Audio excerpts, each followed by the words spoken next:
Meet the editors. ഇത് വിമർശനത്തിനുള്ള സമയമോ എന്നാണ് ചോദ്യം.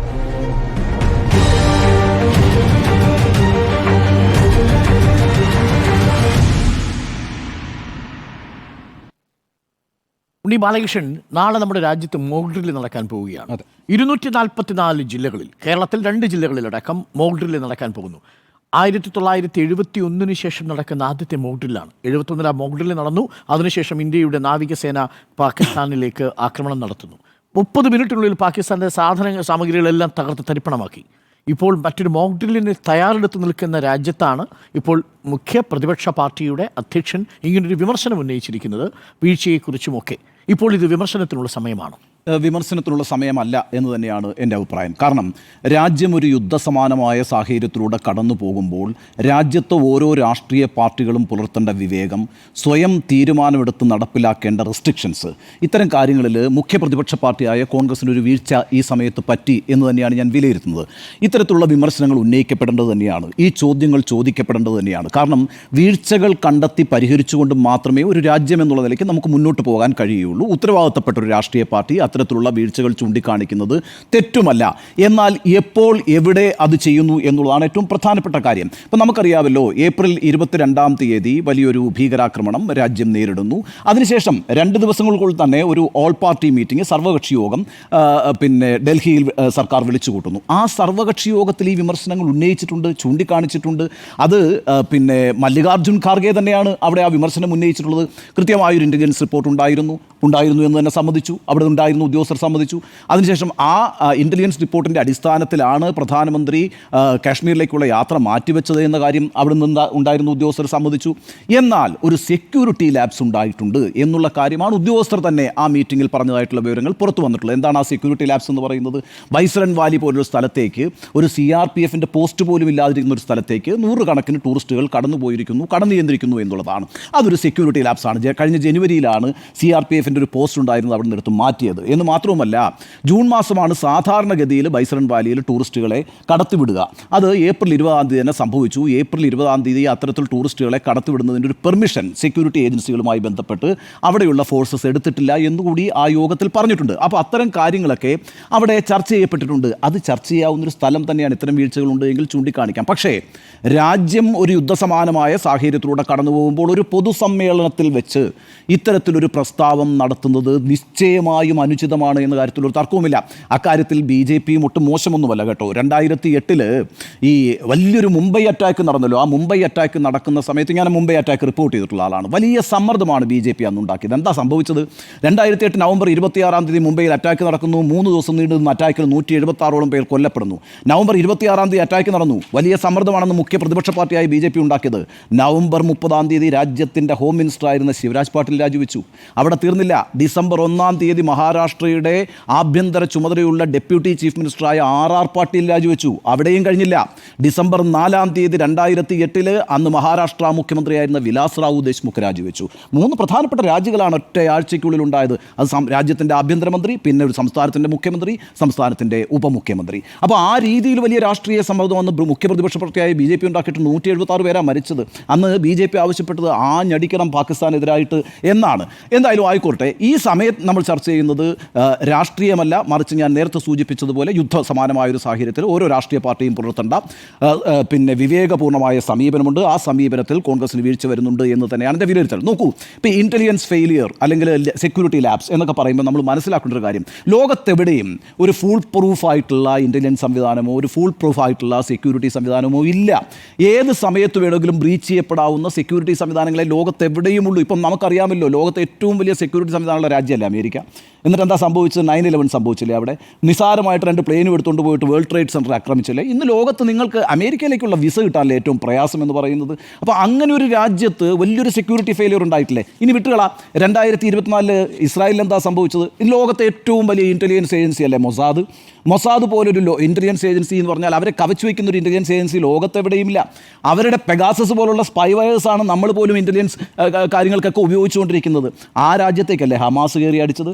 അപ്പം ഇന്റലിജൻസ് ഫെയിലിയർ എന്ന് പറയുന്നത് ഒരിക്കലും ഫുൾ പ്രൂഫ് ആയിരുന്നിട്ടില്ല. എന്തിനേറെ പറയുന്നു, ഈ രാജ്യത്ത് തന്നെ 2 പ്രധാനമന്ത്രിമാർ കൊല്ലപ്പെട്ടിട്ടില്ലേ, ഇന്ദിരാഗാന്ധിയും രാജീവ് ഗാന്ധിയും കൊല്ലപ്പെട്ടിട്ടില്ലേ. അപ്പോൾ ഈ full proof security, full proof intelligence report എന്ന് പറയുന്ന കാര്യങ്ങളില്ല. പക്ഷേ നമ്മൾ മുൻകരുതലുകൾ എടുക്കാറുണ്ട്. ആ മുൻകരുതലുകൾ തുടർന്നും എടുത്തുകൊണ്ടിരിക്കണം. ആ മുൻകരുതലുകൾ ഉള്ളതുകൊണ്ട് നമ്മളൊന്നും അറിയുന്നില്ല എത്രയോ അറ്റംപ്റ്റുകൾ സബോട്ടേജ് ചെയ്യപ്പെടുന്നുണ്ട്. എത്രയോ അറ്റംപ്റ്റുകൾ നമ്മൾ അറിയാത്തതുകൊണ്ടാണ്. ഒരു ആക്ഷൻ നടക്കുമ്പോൾ മാത്രമാണ് അത് വാർത്തയാവുക, അത് അറിയുക. ഇപ്പോൾ പഹൽഗാമിൽ ഇത് സംഭവിച്ചു, നമ്മൾ അറിയുന്നു. എന്നാൽ പഹൽഗാമിനപ്പുറത്ത് അനന്തനാഗിലോ അല്ലെങ്കിൽ അമർനാഥ് യാത്രയുടെ ഇടയിലോ അല്ലെങ്കിൽ മുംബൈയിലോ ചെന്നൈയിലോ കൽക്കത്തയിലോ എവിടെ വേണമെങ്കിലും ഏത് സമയത്തും ഈ രീതിയിലുള്ള അറ്റാക്കുകൾ ഉണ്ടാകും. നിങ്ങളൊരു കാര്യം മനസ്സിലാക്കേണ്ടത്, ലോകത്തിലെ ഏറ്റവും ഭീരുത്വമുള്ള ഏർപ്പാടാകട്ടെ ഈ ടെററിസ്റ്റ് ആക്രമണം എന്ന് പറയുന്നത്, ഭീകരാക്രമണം എന്ന് പറയുന്നത് എനിബഡി ക്യാൻ ഡു. ഏത് സ്ഥലത്തും നിങ്ങൾക്ക് അത് ആസൂത്രണം ചെയ്യാം. ഒരു മാർക്കറ്റ് പ്ലേസിൽ എത്ര നിസ്സാരമായിട്ട് ഒരു സ്ഫോടനം ഉണ്ടാക്കാം, അല്ലെങ്കിൽ റെയിൽവേസിൽ എത്ര നിസ്സാരമായിട്ട് സ്ഫോടനം ഉണ്ടാക്കാം. നമുക്കിവിടെ എല്ലാം കൃത്യമായി ചെക്ക് ചെയ്തുകൊണ്ട് ആളുകളെ കയറ്റിവിടുന്നൊരു സംവിധാനമൊന്നുമല്ല. എന്നാൽ ഈ പറയുന്ന നോക്കൂ, ലോക നേതാക്കൾ എത്ര പേര് കഴിഞ്ഞൊരു 10 വർഷം എടുത്തു നോക്കിയേ, എത്ര ലോക നേതാക്കൾ കൊല്ലപ്പെട്ടിട്ടുണ്ട്. എവിടെയാണ് ഈ അറ്റംപ്റ്റ് നടക്കുന്നത്? ഇത് സാധാരണക്കാരുടെ നെഞ്ചത്താണ് ഈ അറ്റംപ്റ്റ് നടക്കുന്നത്. ഞാൻ 2005 സരോജിനി നഗറിൽ, ഡൽഹിയിലെ സരോജിനി നഗറിൽ ഉണ്ടായിട്ടുള്ള സ്ഫോടനം റിപ്പോർട്ട് ചെയ്യുന്നുണ്ട്. 60 പേരാണ് മരിച്ചത്. ഒരു കമ്പോളമാണ്, ഒരു ഓപ്പൺ മാർക്കറ്റാണ്. ആ ഓപ്പൺ മാർക്കറ്റിൽ ആകെപ്പാടെ 2 വാതിലുകളുള്ളത്. അവിടെ മെറ്റൽ ഡിറ്റക്ടർ വെച്ചിട്ടുണ്ട്, ഒന്നും പ്രവർത്തിക്കുകയൊന്നുമില്ല. അതിനകത്തേക്ക് ഈ പറയുന്ന പാത്രത്തിനകത്ത്, സ്റ്റീൽ പാത്രത്തിനകത്താണ് ബോംബ് വെച്ച് പ്ലാൻ ചെയ്തിട്ട് സാധാരണക്കാരായിട്ടുള്ള ആളാണ് മരിക്കുന്നത്. എന്താണെന്നറിയോ ഈ ചെയ്യുന്നത്? നിങ്ങൾക്ക് നേതാക്കളിലേക്കോ അല്ലെങ്കിൽ ഉന്നതരായിട്ടുള്ള അധികാരികളിലേക്കോ എത്താൻ കഴിയത്തില്ല. ഇന്നത്തെ ഒരു ലോക സാഹചര്യം അതാണ്. അപ്പോൾ എന്താ ചെയ്യുക? ഈ പറയുന്ന സാധാരണക്കാരായിട്ടുള്ള മനുഷ്യരെ ടാർഗറ്റ് ചെയ്തുകൊണ്ട് അവരെ ഇല്ലാതാക്കി, അവരിൽ അരിക്ഷിതത്വം ഉണ്ടാക്കി ഒരു രാജ്യത്തെ അസ്ഥിരപ്പെടുത്തുക. ഇതാണ് ഭീകരവാദികളുടെ തന്ത്രം എന്ന് പറയുന്നത്. അതാണ് ഇപ്പോൾ പ്രാക്ടീസ് ചെയ്തുകൊണ്ടിരിക്കുന്നത്, എല്ലായിടത്തും പ്രാക്ടീസ് ചെയ്തുകൊണ്ടിരിക്കുന്നത്.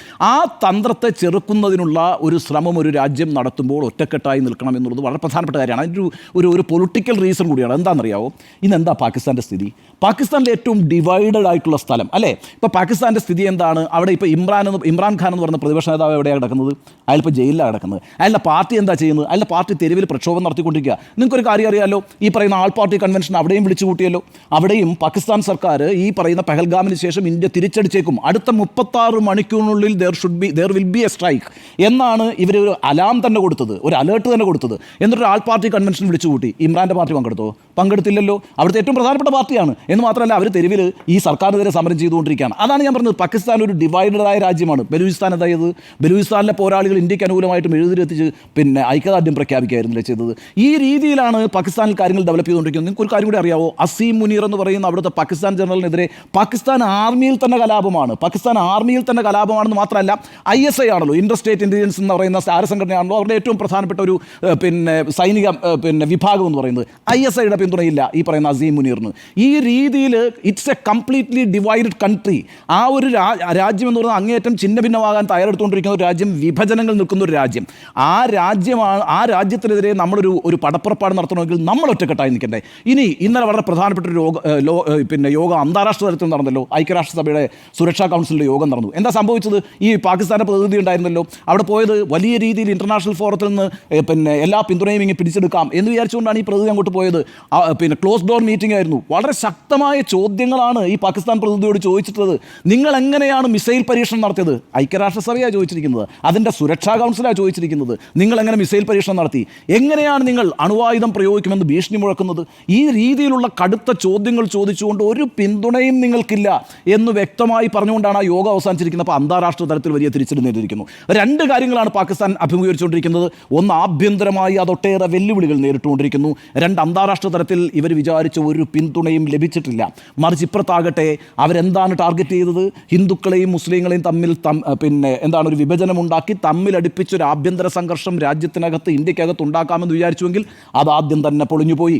രണ്ടാമത്, ഒരു രാഷ്ട്രീയ വൈരം ഉണ്ടാക്കാനായിട്ട് ആളുകൾ തയ്യാറെടുക്കുമെന്ന് അവർ പ്രതീക്ഷിച്ചു. അങ്ങനെ ഒരു രാഷ്ട്രീയ വൈരം യഥാർത്ഥത്തിൽ കഴിഞ്ഞ 2 ആഴ്ചയായിട്ടുണ്ടായിട്ടില്ല. എന്നാൽ ഇന്ന് അൺഫോർച്ചുനേറ്റ്ലി റാഞ്ചിയിലെ ഈ സമ്മേളനത്തിൽ വെച്ച് ഖാർഗെ നടത്തുന്ന ഈ പ്രസംഗം എന്ന് പറയുന്നത് അത് രാഷ്ട്രീയമായിട്ടുള്ള അത് വലിയ രീതിയിൽ വേണമെങ്കിൽ ഈ അന്താരാഷ്ട്ര മാധ്യമങ്ങളിലൂടെയൊക്കെ ഉപയോഗിക്കപ്പെടാവുന്ന ഒരു ആഭ്യന്തര വൈരുദ്ധ്യം ഇന്ത്യയിൽ സംജാതമായിരിക്കുന്നു. ഇതാ പ്രതിപക്ഷവും ഭരണപക്ഷവും തമ്മിൽ നേർക്കുനേർ വന്നിരിക്കുന്നു. അങ്ങനെ ഒരു സാഹചര്യം നമ്മൾ ക്രിയേറ്റ് ചെയ്തുകൂടാ. അതുകൊണ്ട് ഒരു അൺവാണ്ടഡ് സിറ്റുവേഷൻ ക്രിയേറ്റ് ചെയ്തു കോൺഗ്രസ് ഇക്കാര്യത്തിൽ. അതിനകത്തൊരു വീഴ്ച സംഭവിച്ചിട്ടുണ്ട്. കോൺഗ്രസിൻ്റെ ഏതെങ്കിലും നേതാവല്ല പറഞ്ഞത്, കോൺഗ്രസിൻ്റെ ദേശീയ അധ്യക്ഷനാണ് അത് പറഞ്ഞിരിക്കുന്നത്. ഇമ്മീഡിയറ്റ് ആയിട്ട് തന്നെ രാഹുൽ ഗാന്ധി പറഞ്ഞിട്ടുണ്ട് രാജ്യം ഒറ്റക്കെട്ടായി നിൽക്കണം എന്ന്. പക്ഷേ ഇത്തരത്തിലുള്ള പൊതുവേദികളൊന്നും ഇത്തരം കാര്യങ്ങൾ പറയാനായി ഉപയോഗിക്കേണ്ട ഒരു സ്ഥലമല്ല കാലമല്ല, ഉപയോഗിക്കേണ്ട ഒരു സമയവുമല്ല. ആ കാര്യത്തിൽ വീഴ്ച പറ്റി. അതുകൊണ്ട് വിയോജിപ്പുകൾക്കപ്പുറം ഇപ്പോൾ നമ്മളൊരു യുദ്ധസമാനമായ സാഹചര്യത്തിൽ നിൽക്കുന്നത് കൊണ്ട് ഒറ്റക്കെട്ടായി നിൽക്കുക തന്നെയാണ് വേണ്ടത്. വീഴ്ചകൾ നമുക്ക് പിന്നീട് ഉന്നയിക്കാം, അതിൻ്റെ ഫോറങ്ങളിൽ ഉന്നയിക്കാം. ആ പ്രശ്നങ്ങൾ പരിഹരിച്ച് പോയാൽ മാത്രമേ രാജ്യത്തിന് ഒറ്റക്കെട്ടായി നിൽക്കാൻ പറ്റുള്ളൂ, സുരക്ഷിതമായി നിൽക്കാൻ പറ്റുള്ളൂ, രാജ്യത്തിൻ്റെ പ്രതിരോധത്തെ ശക്തിപ്പെടുത്താൻ പറ്റുള്ളൂ. ആ വിമർശനങ്ങളൊക്കെ ഉന്നയിക്കേണ്ട സ്ഥലത്ത് ഉന്നയിക്കേണ്ട സമയത്ത് ഉന്നയിക്കപ്പെടണം. ഇത് അതിൻ്റെ സമയമായിരുന്നില്ല എന്നാണ് എൻ്റെ നിലപാട്. വിമർശനത്തിനുള്ള സമയമാണോ എന്നാണ് ചോദ്യം. തീർച്ചയായും ഇത് വിമർശനത്തിനുള്ള സമയമല്ല എന്നാണ് എൻ്റെ അഭിപ്രായം. എന്തുകൊണ്ടെന്നാൽ നിങ്ങൾക്ക് അതിർത്തിക്കപ്പുറത്ത് പാകിസ്ഥാനിൽ നടക്കുന്ന സൈനിക നീക്കങ്ങളെക്കുറിച്ച് എന്തെങ്കിലും ആലോചനയുണ്ടായിരുന്നു? പ്രതിപക്ഷത്തെ ഏറ്റവും പ്രധാനപ്പെട്ട കക്ഷിയായ കോൺഗ്രസിൻ്റെ അധ്യക്ഷനോടാണ് എൻ്റെ ചോദ്യം. അതിർത്തിക്കപ്പുറത്ത് പാകിസ്ഥാൻ ചെയ്തുകൊണ്ടിരിക്കുന്ന കാര്യങ്ങൾ എന്തൊക്കെയാണ്? യുദ്ധസമാനമായ സാഹചര്യമാണ്. അവർ അന്തർദേശീയ സഹകരണം തേടുന്നു. അവർ തുർക്കിയുടെ കപ്പലുകൾ അവരുടെ തുറമുഖത്തേക്ക് അടുപ്പിക്കുന്നു. അവരുടെ രാജ്യത്ത് നടക്കുന്ന മാറ്റങ്ങൾ നമ്മൾ കണ്ടില്ലെന്ന് നടിക്കരുത്. പാകിസ്ഥാൻ്റെ പ്രതിരോധ മന്ത്രി ഇന്ന് അവിടെ ഒരു പാട്രിയോട്ടിക് സോങ് റിലീസ് ചെയ്തിട്ടുണ്ട്. അതിൽ അവരുടെ കരസേനാ മേധാവി അസീം മുനീറിൻ്റെ വാക്കുകളാണ് ഉപയോഗിച്ചിരിക്കുന്നത്. പാകിസ്ഥാൻ ഹമേഷ സിന്ദാബാദ്. ഈ പാട്രിയോട്ടിക് സോങ് പാകിസ്ഥാനിൽ ഓരോ ഇടങ്ങളിലും സർക്കാർ പ്രചരണ ഗാനമായിട്ട് ഇറക്കിയിരിക്കുകയാണ്. യുദ്ധസമാനമായ സാഹചര്യങ്ങളിൽ മാത്രം പുറത്തിറക്കുന്ന പാട്രിയോട്ടിക് സോങ് അടക്കം ഇറക്കിയിരിക്കുന്നു. നമ്മുടെ രാജ്യം നാളെ മോക്ഡ്രിൽ പ്രഖ്യാപിച്ചിരിക്കുകയാണ്. 1971 ശേഷം ആദ്യത്തെ മോക്ഡ്രില്ലാണ് ഈ രാജ്യത്ത് നടക്കാൻ പോകുന്നത്. യുദ്ധസമാനമായ സാഹചര്യമാണ്. അവിടെയുള്ള ബിലാവൽ ഭുട്ടോ പറഞ്ഞത് എന്താണെന്നറിയാമോ? ശ്രീ മല്ലികാർജ്ജുൻ ഖാർഗെ ഇന്ത്യയിലുള്ള മുഴുവൻ ആളുകളെയും രക്തത്തിൽ മുക്കുമെന്നാണ് പറഞ്ഞിരിക്കുന്നത്. എവിടെ? സിന്ധു നദിയിലൂടെ രക്തമൊഴുക്കുമെന്നാണ് പറഞ്ഞിരിക്കുന്നത് ബിലാവൽ ഭുട്ടോ. അയാൾ ഇന്ന് അധികാരത്തിലില്ല, പ്രതിപക്ഷത്തിരിക്കുന്ന പാർട്ടിയാണ്.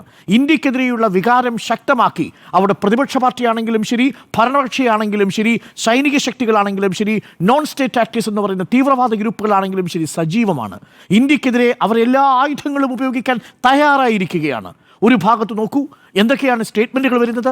അവിടുത്തെ പ്രതിരോധ വകുപ്പ് മന്ത്രി ഖ്വാജ ആസിഫിൻ്റെ വാക്കുകൾ നമ്മൾ കേട്ടതല്ലേ? അദ്ദേഹമല്ലേ പറഞ്ഞത് ഈ 30 വർഷമായി ഈ രാജ്യം വിദേശികൾക്ക് വേണ്ടി, യൂറോപ്പിന് വേണ്ടി ഈ തീവ്രവാദ പണി ചെയ്തുകൊണ്ടിരിക്കുന്നുവെന്ന് സ്കൈ ന്യൂസിലൂടെ പറഞ്ഞത് അവിടുത്തെ പ്രതിരോധ വകുപ്പ് മന്ത്രിയല്ലേ? ഇതൊരു ആക്ട് ഓഫ് എ വാർ ആണ് എന്ന് പറഞ്ഞത് അവിടുത്തെ പ്രതിരോധ വകുപ്പ് മന്ത്രിയല്ലേ? ഒരു യുദ്ധസമാനമായ സാഹചര്യമാണ് ഇന്ത്യയുടെ ഈ ഇൻഡസ് വാട്ടർ ട്രീറ്റി സസ്പെൻഡ് ചെയ്ത നടപടി എന്ന് പറഞ്ഞത് അവിടുത്തെ ഭരണപക്ഷമല്ലേ? ആ ഭരണപക്ഷം അതുവഴി അവിടെയുള്ള ജനങ്ങളെ ഇന്ത്യക്കെതിരെ തിരിക്കാൻ നടത്തിയൊരു ശ്രമമല്ലേ? അവിടെ ഒരു വാർ മോങ്കറിംഗ് ആയ, വാർ ഹിസ്റ്റീരിക് ആയിട്ടുള്ള ഒരു സമൂഹത്തെ അവിടെ വാർത്തെടുത്തുകൊണ്ടിരിക്കുകയല്ലേ? കളിക്കാരനായ ഷഹീദ് അഫ്രീദി എന്താണ് പറഞ്ഞത്? ഇന്ത്യക്കെതിരെ പറഞ്ഞത് എന്താണ്? ഈ ഹിന്ദുക്കൾക്കെതിരെ പറഞ്ഞത് എന്താണ്? നോൺ മുസ്ലിം ആയിട്ടുള്ള കമ്മ്യൂണിറ്റികൾക്കെതിരെ പറഞ്ഞത് എന്താണ്? നമ്മൾ കേട്ടതല്ലേ? അതിർത്തിക്കപ്പുറത്തേക്ക് പോയ മനുഷ്യരെ തിരിച്ചു വിളിക്കാൻ പോലും തയ്യാറാകാതിരിക്കുന്ന പാകിസ്ഥാൻ്റെ മനോനില നമ്മൾ കണ്ടതല്ലേ? എന്തിനേറെ പറയണം, അവിടെ ഈ ലണ്ടനിലെ ഹൈക്കമ്മീഷണർ, പാകിസ്ഥാൻ്റെ ഹൈക്കമ്മീഷണർ അവിടെ തെരുവിൽ പ്രതിരോധിച്ച ഇന്ത്യക്കാരായ ആളുകൾ 26 പേരുടെ ജീവൻ നഷ്ടപ്പെട്ടപ്പോൾ അവർ ഐക്യദാർഢ്യം പ്രകടിപ്പിച്ച് ലണ്ടനിലെ പാകിസ്ഥാൻ ഹൈക്കമ്മീഷന് മുന്നിൽ പ്രതിഷേധിച്ചവരുടെ മുഖത്ത് നോക്കിയിട്ട് നിങ്ങളുടെ കഴുത്തറത്ത് കളയുമെന്ന് പറഞ്ഞത് ഈ ലണ്ടനിലെ പാകിസ്ഥാൻ ഹൈക്കമ്മീഷണറാണ്. റഷ്യയിലെ ഹൈക്കമ്മീഷണർ എന്താ പറഞ്ഞത്? റഷ്യയിലെ അവിടെ വിദേശകാര്യ നയതന്ത്ര പ്രതിനിധി പറഞ്ഞത് വേണ്ടി വന്നാൽ ന്യൂക്ലിയർ ആയുധങ്ങൾ ഞങ്ങൾ പ്രയോഗിക്കുമെന്നാണ്. പ്രതിരോധവുമായി ഒരു ബന്ധവുമില്ലാത്ത അവിടുത്തെ ഹനീഫ് അബ്ബാസി എന്ന് പറയുന്ന റെയിൽവേ വകുപ്പ് മന്ത്രി പറഞ്ഞത് എന്താണ്? ഈ റെയിൽവേയുടെ നെറ്റ്വർക്കുകളെല്ലാം സൈന്യത്തിന് വിട്ടുകൊടുത്തിരിക്കുന്നുവെന്നാണ്. ഞങ്ങളുടെ ന്യൂക്ലിയർ ആയുധങ്ങൾ വാങ്ങിവെച്ചിരിക്കുന്നത് പ്രയോഗിക്കാനാണ് എന്നാണ്. ഇങ്ങനെ ഇന്ത്യക്കെതിരെ അവിടുത്തെ ക്രിക്കറ്റ് കളിക്കാരനായ ഷഹീദ് അഫ്രീദി മുതൽ അവിടുത്തെ പ്രതിരോധ വകുപ്പ് മന്ത്രി അടക്കം, റഷ്യയിലുള്ള അംബാസഡർ അടക്കം, ലണ്ടനിലുള്ള അവിടെ ഹൈക്കമ്മീഷണർ അടക്കം നിരന്തരമായി ഇത്തരത്തിലുള്ള പ്രമേയങ്ങൾ പാസ്സാക്കുകയും പ്രസ്താവനകൾ നടത്തുകയും ട്വീറ്റ് ചെയ്യുകയും ആ രാജ്യത്തെ മാധ്യമങ്ങൾ ഇന്ത്യക്കെതിരെ നിരന്തരം പുലമ്പിക്കൊണ്ടിരിക്കുകയും ആ രാജ്യം ഇന്ത്യക്കെതിരെ യുദ്ധത്തിന് തയ്യാറെടുത്തുകൊണ്ടിരിക്കുകയും ബങ്കറുകളിലും അവിടെയുള്ള അതിർത്തി പ്രദേശങ്ങളിലും അവർ കിറ്റുമായി പോവുകയും ചെയ്യുകയും ഇന്ത്യ ഒരു മോക്ക് ഡ്രില്ല് നടത്തുകയും ഇന്ത്യ അതിൻ്റെ യുദ്ധരഹിതമായ ഒരു യുദ്ധം പ്രഖ്യാപിക്കുകയും ചെയ്തിരിക്കുന്ന സമയത്താണോ ഇന്ത്യയിൽ ഈ വിമർശനം സർക്കാരിനെതിരെ ഉന്നയിക്കേണ്ടത്? അപ്പോഴാണ് പ്രസക്തമായ ചോദ്യം. ഞാൻ ആ പക്ഷത്ത് നിൽക്കുന്നതേയില്ല.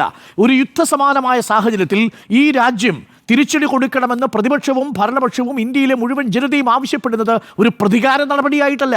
പകരം ഇന്ത്യ എന്ന രാജ്യത്തിന് നിലനിൽക്കണമെങ്കിൽ പാകിസ്ഥാൻ്റെ മണ്ണിൽ നിന്ന് ഈ തീവ്രവാദം ഒരിഞ്ച് പോലും വളരാനാവാത്ത സാഹചര്യം ഉണ്ടാക്കണം. അതിന് തിരിച്ചടിക്കാനുള്ള കരുത്ത് ഇന്ത്യൻ സേനയ്ക്കുണ്ട്. പക്ഷേ സമയവും തീയതിയും നിശ്ചയിക്കാൻ ഇന്ത്യൻ സേനയ്ക്ക് ഉറപ്പ് കൊടുത്തിട്ട് പ്രധാനമന്ത്രി പിരിഞ്ഞതിനു ശേഷം റാഞ്ചിയിൽ നടക്കുന്ന ഈ സംവിധാൻ റാലിയിൽ ഈ ഇന്ത്യയുടെ പ്രതിപക്ഷ പാർട്ടിയുടെ അധ്യക്ഷൻ ആ പറഞ്ഞ സ്റ്റേറ്റ്മെൻറ്റ് യഥാർത്ഥത്തിൽ ഇന്ത്യൻ ജനതയുടെ ഒരു വികാരം വികാരം എന്താണെന്നാണ് മാധ്യമങ്ങളിൽ പ്രതിഫലിപ്പിക്കുക. വിദേശ മാധ്യമങ്ങൾ എഴുതില്ലേ, ഇന്ത്യയിലെ ഒപ്പോസിഷൻ പാർട്ടി, ഇന്ത്യയിലെ ഏറ്റവും പ്രധാനപ്പെട്ട ഒപ്പോസിഷൻ പാർട്ടി ഇതാ ഗവൺമെന്റിനെതിരെ തിരിഞ്ഞിരിക്കുന്നു എന്നൊരു സന്ദേശം അന്തർദേശീയ മാധ്യമങ്ങളിൽ പ്രസിദ്ധീകരിക്കപ്പെടില്ലേ? അത് നമുക്ക് കിട്ടുന്ന ഒരു അന്തർദേശീയ പിന്തുണയെ ബാധിക്കില്ലേ? ആ രാജ്യത്ത് തന്നെ ഈ വിഷയത്തിൽ വ്യത്യസ്ത അഭിപ്രായമാണ് എന്ന് നിലവരില്ലേ? നോക്കൂ, ഇന്ന് ഖത്തർ ഇന്ത്യക്ക് അനുകൂലമായ നിലപാട് സ്വീകരിച്ചിരിക്കുന്നു. അമേരിക്ക ഇന്ത്യയോടൊപ്പമാണ് എന്ന നിലപാട് സ്വീകരിച്ചിരിക്കുന്നു. റഷ്യ വ്ളാഡിമിർ പുടിൻ ഇന്ത്യക്കൊപ്പമാണ് എന്ന നിലപാട് സ്വീകരിച്ചിരിക്കുന്നു. അങ്ങനെയാണെങ്കിൽ പ്രതിപക്ഷ കക്ഷിയുടെ അധ്യക്ഷൻ എന്തുകൊണ്ടാണ് ഈ സമയത്ത് ഇതിന് ഉത്തരം വേണമെന്നൊരു ആഗ്രഹം ഉണ്ടാവുന്നത്? ശരിയാണ്, ഇപ്പോൾ സുരക്ഷാ വീഴ്ചയുണ്ടായി. ആരാ സമ്മതിച്ചത്? ഇതേ ആഭ്യന്തര വകുപ്പ് മന്ത്രി തന്നെയല്ലേ അവിടുത്തെ സുരക്ഷാ വീഴ്ചകൾ സംഭവിച്ചിട്ടുണ്ടാവാം, അത് ഞങ്ങൾ അന്വേഷിക്കുന്നു, എൻക്വയർഡ് ഇൻടു എന്നാണ് പറഞ്ഞിരിക്കുന്നത്. അത് ആരെയെ ചുമതലയേൽപ്പിച്ചത്? NIA, സുരക്ഷാ ഏജൻസി. അവരുടെ അന്വേഷണം നടക്കുന്നു. ആ അന്വേഷണം നടക്കുന്നതിൻ്റെ സാഹചര്യത്തിൽ ഇനി രാഷ്ട്രീയ വിശദീകരണം നടത്തി പ്രതിപക്ഷത്തെ ബോധിപ്പിക്കേണ്ട സാഹചര്യമാണോ ഇത് എന്നുള്ളതാണ് ചോദ്യം. അതുകൊണ്ടാണ് രാഹുൽ ഗാന്ധിക്ക് അപകടം മനസ്സിലായി. മാത്രമല്ല, ഇന്നലെ സമീർ പാത്രയും അതേപോലെ ഹിമന്ത് ബിശ്വ ശർമ്മയും ഒരു ചോദ്യം കൂടി ചോദിച്ചിട്ടുണ്ട്. ഗൗരവ് ഗൊഗോയ് ഡെപ്യൂട്ടി ലീഡർ അല്ലേ? ഗൗരവ് ഗൊഗോയിയുടെ ഭാര്യ ബ്രിട്ടീഷ് സിറ്റിസണാ, ഗൗരവ് ഗൊഗോയ് ഇന്ത്യൻ സിറ്റിസണാ, മക്കൾ ഒരാളും ഇന്ത്യൻ സിറ്റിസൺ അല്ല, എല്ലാം വിദേശ സിറ്റിസണാ. പാകിസ്ഥാനിൽ 15 ദിവസം ഗൗരവ് ഗൊഗോയ് എന്തെടുക്കുകയായിരുന്നു? പാകിസ്ഥാനിൽ 15 ദിവസം ഗൗരവ് ഗൊഗോയ്ക്ക് എന്തായിരുന്നു പാകിസ്ഥാനിൽ ബിസിനസ്? തിരിച്ചു വന്നതിന് ശേഷം 90 വിദ്യാർത്ഥികളെ കൊണ്ട് പാകിസ്ഥാൻ എംബസിലേക്ക് ഗൗരവ് ഗൊഗോയ് പോയതെന്തിനാ?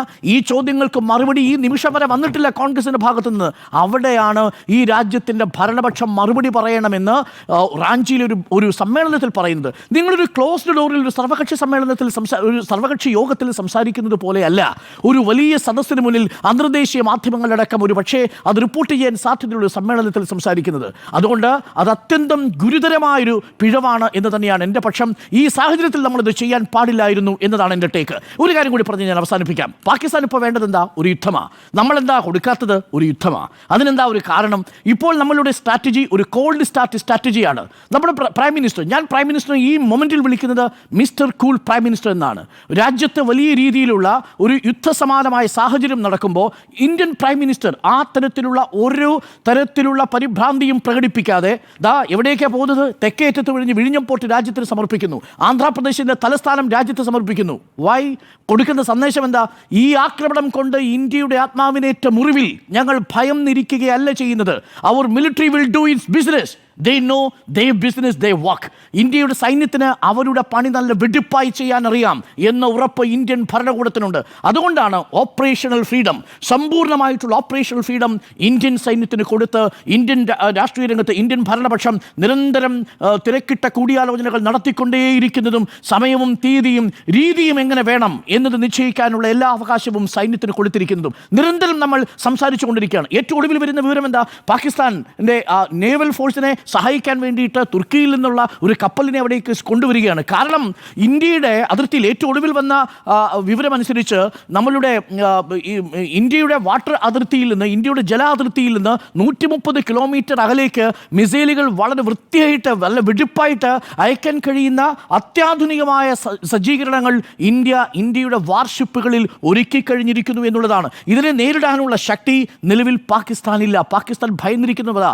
1971 നമ്മൾ പാകിസ്ഥാനെ ആക്രമിക്കുന്ന സമയത്ത്, അഥവാ പാകിസ്ഥാൻ ഇന്ത്യ ആക്രമിക്കുമ്പോൾ തിരിച്ചാക്രമിക്കുന്ന സമയത്ത് നമ്മൾ എന്താ ചെയ്തത്? നമ്മൾ 30 മിനിറ്റ് കൊണ്ട് കറാച്ചിയിലോട്ടടുത്ത ഇന്ത്യൻ നാവികസേനയുടെ ഈ പടക്കപ്പലുകളെ നേരിടാൻ കഴിയാതെ സർവ്വാപരാധവും ക്ഷമിക്കണമേ എന്ന് പറഞ്ഞ് കാൽക്കൽ വീഴുന്ന പാകിസ്ഥാനെ കണ്ടത്. പാകിസ്ഥാനൊടുവിൽ എന്ത് സംഭവിച്ചു? 2 കഷണമായി. ഒന്ന് ബംഗ്ലാദേശ്, മറ്റൊന്ന് പാകിസ്ഥാൻ. ആ സാഹചര്യത്തിൽ നിൽക്കുന്ന പാകിസ്ഥാനാണ്. 4 ദിവസത്തിൽ കൂടുതൽ പിടിച്ചു നിൽക്കാനുള്ള ആയുധം പാകിസ്ഥാൻ്റെ കയ്യിലില്ല. പറഞ്ഞത് ഞാനല്ല, ഒരു മാധ്യമവുമല്ല, അത് അവിടുത്തെ കമാൻഡോസിൻ്റെ കോൺഫറൻസിൽ പറഞ്ഞിരിക്കുന്നത്. ഈ സാഹചര്യത്തിലാകരുത് ഇന്ത്യയിൽ വ്യത്യസ്ത അഭിപ്രായമുണ്ട് എന്നൊരു തോന്നലുണ്ടാക്കേണ്ടത്. അത് നിങ്ങൾക്ക് സർവകക്ഷി യോഗത്തിൽ പറയാം. ഇനി ഇതിനു ശേഷം വരുന്നുണ്ടല്ലോ പാർലമെന്റ്, ഉന്നയിക്കാം. ആ പാർലമെന്റിൽ ഈ ചോദ്യങ്ങളെല്ലാം അക്കമിട്ടുന്നയിക്കണം. ആ സമയത്ത് ഈ രാജ്യത്തിൻ്റെ ആഭ്യന്തര വകുപ്പ് മന്ത്രിയുടെ രാജി നിങ്ങൾ ആവശ്യപ്പെട്ടുള്ളൂ. പക്ഷേ ഈ നിമിഷം നമ്മൾ ആവശ്യപ്പെടുന്നത് ഇതിന് ശക്തമായി തിരിച്ചടി കൊടുക്കുകയും ആ പാകിസ്ഥാന്റെ മണ്ണിൽ നിന്ന് തീവ്രവാദം എന്നേക്കുമായി അവസാനിപ്പിക്കുകയും ചെയ്യണം എന്നുള്ളതാണ്. അതുകൊണ്ടാണ് ഈ നിമിഷം ഇന്ത്യ എടുത്തിരിക്കുന്ന സ്ട്രാറ്റജി നമ്മളെല്ലാവരും ഒരുമിച്ച് പിന്തുണയ്ക്കുന്നത്. എന്താ സ്ട്രാറ്റജി? വാർലെസ് വാർ, യുദ്ധരഹിതമായ ഒരു യുദ്ധമുണ്ട്. പാകിസ്ഥാൻ യഥാർത്ഥത്തിൽ ആശങ്കയില്ല. എന്തുകൊണ്ട് യുദ്ധം ചെയ്യുന്നില്ല? പാകിസ്ഥാൻ യുദ്ധം വേണമെന്നേ. പാകിസ്ഥാൻ എന്തുകൊണ്ടാണ് യുദ്ധം ആവശ്യപ്പെടുന്നത്? 2 റീസൺസ് ഉണ്ട് പാകിസ്ഥാന്. നമ്പർ 1, പാകിസ്ഥാന്റെ പ്രതിച്ഛായ ഒന്ന് മാറ്റണം. ഇപ്പോൾ പാകിസ്ഥാന്റെ പ്രതിച്ഛായ എന്താ? Sponsoring global terrorism. ലോകമെമ്പാടുമുള്ള രാജ്യങ്ങളിലേക്ക് തീവ്രവാദം കയറ്റി അയക്കുന്ന രാജ്യമാണ് പാകിസ്ഥാൻ. അബോട്ടാബാദിൽ നിന്നല്ലേ ഒസാമ ബിൻ ലാദൻ അമേരിക്ക പിടിച്ചത്? അതിനുശേഷം അമേരിക്കയും പാകിസ്ഥാനും തമ്മിലുള്ള സൗഹൃദം എങ്ങനെയായി നമ്മൾ കണ്ടതല്ലേ. അപ്പോൾ ലോകമെമ്പാടും ഭീകരവാദത്തെ കയറ്റി അയക്കുന്ന പാകിസ്ഥാന്റെ പ്രതിരോധ വകുപ്പ് മന്ത്രി ഖ്വാജ ആസിഫ് തന്നെ ഈ ഡർട്ടി ബിസിനസ് ചെയ്തുകൊണ്ടിരിക്കുന്നവരാണ് ഞങ്ങളെന്ന് സമ്മതിച്ചിരിക്കുന്ന പാകിസ്ഥാൻ ഇപ്പോൾ ഒരു വില്ലൻ ഭാവത്തിലാണുള്ളതെങ്കിൽ വില്ലനിൽ നിന്ന് നായകനിലേക്കോ ഇരയിലേക്കോ മാറണം. അതിനെന്തു വേണം? ഇന്ത്യയുടെ ഭാഗത്തു നിന്നൊരു മിലിറ്ററി ഓപ്പറേഷൻ ഉണ്ടാവണം. പാകിസ്ഥാന്റെ ഏതെങ്കിലും കരസേനയുടെ യൂണിറ്റുകളിലോ പാകിസ്ഥാന്റെ ഏതെങ്കിലും എയർഫോഴ്സ് യൂണിറ്റുകളിലേക്കോ ഒരു ആക്രമണം ഉണ്ടാവണം. അങ്ങനെ വരുമ്പോൾ അവർക്ക് എന്ത് ചെയ്യാം? ഈ വിഷയം അന്തർദേശീയ വേദികളിൽ പറയാം. ഇതാ ഞങ്ങളെ തിരിച്ചടിച്ചിരിക്കുന്നു, ഞങ്ങളെ ആക്രമിച്ചിരിക്കുന്നു എന്ന് പറയാം. ഈ വില്ലനിൽ നിന്ന് ഇരയാകാനുള്ള ആഗ്രഹം. നമ്പർ 2, കാശ്മീർ വിഷയം അവർക്ക് അന്തർദേശീയമായി ചർച്ച ചെയ്യണമെന്ന്. അവർ കാശ്മീർ വിഷയം ഇപ്പോഴും ബൈലാറ്ററലായിട്ട് ചർച്ച ചെയ്യാനാണ് അന്തർദേശീയ സമൂഹം ആവശ്യപ്പെട്ടിരിക്കുന്നത്. ഒരിക്കൽ ഇന്ത്യ പാകിസ്ഥാൻ യുദ്ധമുണ്ടായാൽ കാശ്മീർ ഒരു ഇന്റർനാഷണൽ ഹോട്ട് പിക്കായി തീരും. എങ്ങനെയാണോ ഗസയും പലസ്തീനും ചർച്ചാ വിഷയമാകുന്നത്?